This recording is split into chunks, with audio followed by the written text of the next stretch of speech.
El día de hoy ha llamado la atención esta nota del fallo de la Suprema Corte de Justicia de la Nación respecto al tope de las rentas en la Ciudad de México.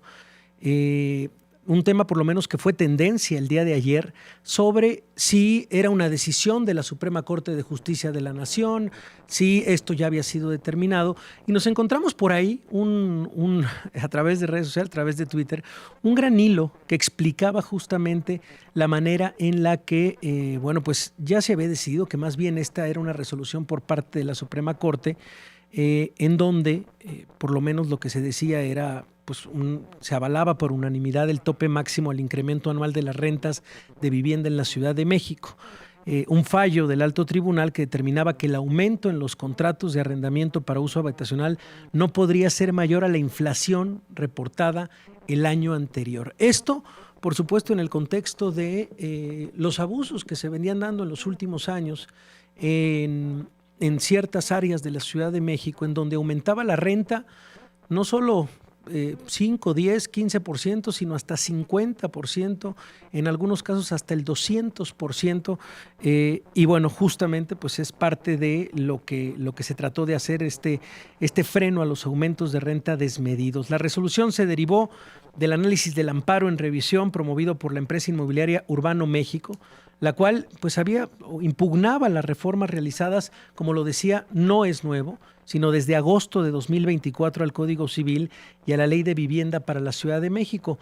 Ante este panorama, el ministro presidente Hugo Aguilar Ortiz, quien también funge como el ponente del proyecto, sostuvo que la medida persigue un fin constitucional legítimo, que es garantizar la accesibilidad a la vivienda y prevenir que las personas con menos recursos sean expulsadas de la ciudad por alzas desmedidas. Lo que decía justamente el ministro es que este tope no despoja al arrendador de sus ganancias, sino que preserva, y me parece fundamental subrayar esto, el valor real de la renta, evitando que se convierta en un mecanismo de presión económica para el inquilino. Y le agradezco que me acompañe vía telefónica. Carla Escoffier es abogada por la Universidad Autónoma de Yucatán, es maestra en Derechos Humanos y Democratización y además autora de diferentes libros, País sin techo, Anarquismo jurídico, Habitar el injerto, en fin. La verdad es que siempre corremos cuando hablamos de tema que tiene que ver con ya sea gentrificación, pero también, por supuesto, el derecho a la vivienda. Corremos a platicar con ella. Ayer nos interesó muchísimo, Carla, este hilo que publicaste, aclarando que la Suprema Corte no había directamente impuesto un tope a las rentas, no había establecido rentas congeladas, que tampoco había acabado con la gentrificación en la Ciudad de México. Y le dijimos, bueno, pues a ver, vamos a hablar con ella para que nos aclare y nos diga con letras chiquitas esta explicación. Carla, muchas gracias por acompañarnos esta tarde. Hola, Risco, muchas gracias por la invitación y un saludo a tu audiencia. A ver, ¿por qué no? Más bien, ¿qué hizo la Suprema Corte el día de ayer, Carla? Bueno, para entender qué hizo la Suprema Corte hay que entender qué hizo el Congreso de la Ciudad de México en 2024. Desde hace mucho tiempo en la Ciudad de México el Código Civil establece que las rentas no podrán aumentar más del 10% anual. Es decir, se termina tu contrato, te lo van a renovar, de lo que ya habían pactado, de lo que ya pagabas, solo te pueden aumentar hasta un 10%, que dicho sea de paso me parece mucho 10%. Pero así era toda la vida. El problema es que no habían mecanismos para hacerlo valer. Es decir, a ti si te suben el 15%, pues tú solo puedes decir, no, pues es que va contra la ley y ya. No había un mecanismo o algo como para garantizar que se cumpla. En 2024 se hace una reforma y se cambia el parámetro. Ya el tope no va a ser el 10%, sino el índice de la inflación del año anterior. Es decir, con base en el índice que saca el INEGI del año anterior, se determina cuánto es el máximo, que normalmente siempre es abajo del 10%. Varía cada año, pero es abajo del 10%. Pero tampoco hay mecanismos para garantizar que esto cumpla. Entonces, digamos que está más bajito el parámetro, está mejor el parámetro, pero no hay esos mecanismos. Entonces, una empresa inmobiliaria presentó un amparo. ¿Qué era esta empresa inmobiliaria llamada Urbano México? Sí, es una empresa que pues se dedica al tema de inmobiliario, ¿no? De rentas, etcétera, ¿no? Entonces, esta empresa se presenta un amparo, que de hecho varias empresas y caseros en lo individual presentaron amparos por esto. Lo que pasa es que este caso llegó a la Suprema Corte. Y básicamente lo que decía, no, pues es que esta reforma viola la libre contratación, viola mis datos personales, que porque pues también hay un tema del registro que establece esta reforma, el registro de arrendamientos, viola también el derecho a la no discriminación y la igualdad, en fin, una serie de argumentos. La Suprema Corte, cuando le llega un caso de este tipo, lo que hace es analizar los argumentos que da la persona que presenta la demanda. Es decir, no es que la Suprema Corte le preguntan, ¿usted qué opina, ciudad de Suprema Corte? Y se ponen a debrayar lo que quieran sobre el tema de la vivienda. No es así. Exacto, no es como que si tú me preguntas, oye, ¿qué crees que es lo correcto? No, pues yo tengo la posibilidad de volar y decirte esto y cambiamos esto y lo otro. Pero allá es únicamente lo que dice, ¿no? Cuando tú presentas ante un tribunal una demanda esto es inconstitucional porque me discrimina. Analiza, no es discriminatorio. Oye, pero si estaba mal por tal otro argumento, pues eso no me lo pusieron en la demanda.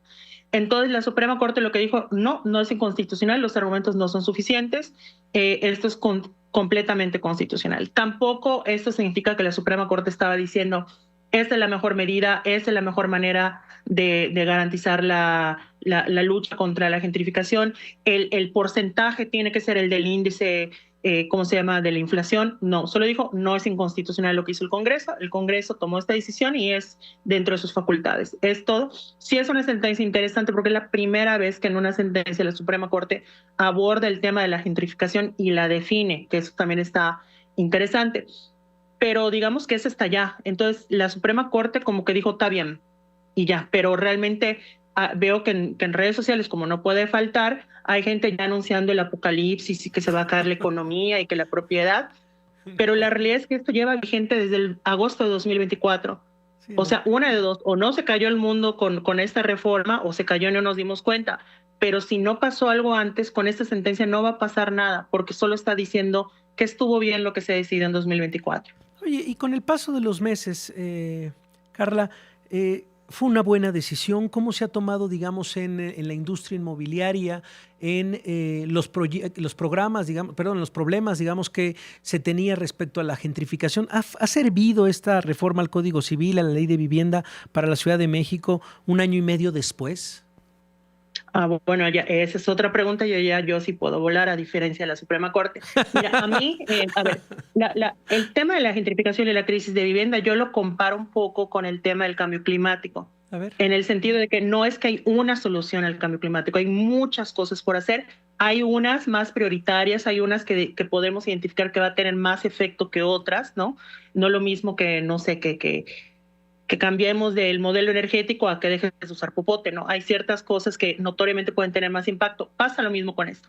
Entonces, a ver, a mí de entrada lo que me preocupa es cualquier cosa que quieras poner como tope al aumento de las rentas, no va a funcionar si no hay mecanismos para hacerlo efectivo. Y ese es el problema con el Código Ese es un punto importante. Vamos a una pausa y regresamos porque está maravilloso este hilo. Pausa y regresamos. De la tarde con 23 minutos. Le agradezco a Carla Escoffier, es abogada por la Universidad Autónoma de Yucatán, maestra en Derechos Humanos y Democratización, además autora de diferentes libros respecto al derecho a la vivienda, País sin techo, anarquismo jurídico, evitar el injerto, el haber estado y el estar esta tarde con nosotros. Carla, estabas hablando y ibas desdoblando, digamos, estos argumentos respecto a cómo podemos calificar después de esta reforma al Código Civil en 2024, en agosto, y a la Ley de Vivienda para la Ciudad de México, pues este tope, y dices respecto al aumento en las rentas, dice, no hay tope efectivo si no hay consecuencias, Carla. Sí, lo que ocurre es que en general actualmente en la Ciudad de México, como en otras entidades del país, hay derechos o ciertos estándares para las relaciones de arrendamiento, para los contratos de arrendamiento, pero no hay mecanismos efectivos para hacerlos exigir o bien no hay consecuencias por su incumplimiento. Acá van a llover abogados diciendo claro que no porque puedes demandar ante un juez. Y sí, por supuesto, pero ¿qué inquilino va a demandar a su casero porque le están subiendo demasiado la renta, arriba del 10% de la inflación con esta reforma? Cuando justamente lo que no tienen es el presupuesto para pagar a un abogado. O sea, si les está afectando el aumento, menos para pagar a un litigio de largo aliento con este tema. Además de que, pues, si vemos experiencias en otros estados sí han logrado como algunos mecanismos más interesantes que no son muy engorrosos, no son burocráticos. A mí me parece que el caso de Colima es muy interesante al respecto, porque lo importante no es solo reconocer derechos, sino cómo garantizar que se cumplan. Y digamos, es importante establecer un límite del aumento de las rentas anualmente, por supuesto que sí, pero los mecanismos son importantes. Pero además que no es solo establecer el mínimo, o sea, el máximo de aumento de la renta. Hay muchas otras cosas que quedan pendientes, como el tema de los requisitos abusivos que hay en Ciudad de México para las rentas. No hay una ley inquilinaria en Ciudad de México, digo, en ningún estado del país, pero particularmente en Ciudad de México urge una ley inquilinaria. El tema de los desalojos arbitrarios, que son desalojos que se cometen con violaciones a derechos humanos. El tema de la falta de vivienda, urge construir más vivienda económica y accesible en Ciudad de México y en todo el país, ¿no? De por sí muchos hablan de que es que la crisis se soluciona construyendo más vivienda. Y sí, pero no cualquier vivienda, vivienda económica accesible. La vivienda económica ocupa más o menos el 80% de la demanda de todo el, digamos, entre comillas, el mercado de vivienda, pero al mismo tiempo la que menos se construye. Es decir, no sirve de nada construir un edificio hermosísimo de departamentos de lujo, como algunos que están construyendo acá en Monterrey, si al final del día no se está atendiendo a esta gran demanda que es del 80% de vivienda económica, ¿no? Y allá está el reto. Sí. Entonces, sí hay muchas cosas por hacer, hay propuestas, pero pues de repente como que o no se atienden o se dice, pues solo movemos tantito, ya no 10% de inflación y ya con eso solucionamos, y pues tampoco, ni genera la catástrofe que dicen, ni es la panacea ni la gran medida contra la gentrificación. Bueno, pues extraordinario el análisis. Carla, te agradecemos de verdad siempre el contestar esta llamada, la explicación también que nos das. Seguimos tus redes y estamos muy al pendiente de todo tu trabajo. Gracias, Carla, por acompañarnos esta tarde. A ustedes, muchas gracias. Es la voz de Carla Escoffier.